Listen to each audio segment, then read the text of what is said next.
মেচমেচে কান্নার আওয়াজে হঠাৎই সিধুবাবুর ঘুমটা ভেঙে গেল। তিনি উঠে দেখলেন, কই, চারিদিক তো অন্ধকার, কিছুই তো তিনি দেখতে পারছেন না।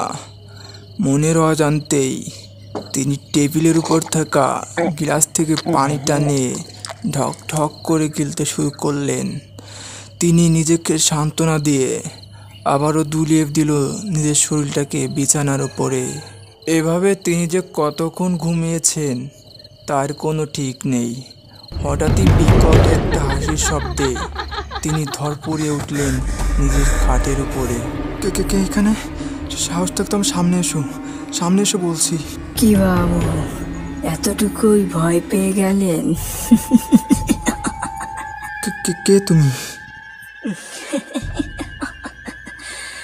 এত তাড়াতাড়ি কিভাবে ভুলে গেলে বাবু? আমি রোহিণী, আমি আবার ফিরে এসেছি। আমি আমি আমি তো তোমাকে অনেক বছর আগে মেরে ফেলেছি। তাহলে তাহলে তুমি কিভাবে এখানে ফিরে আসলে বলো? মৃত্যুর পরেও তো মুক্তি পাইনি, ফিরে এসেছি নিজের মৃত্যুর প্রতিশোধ নিতে।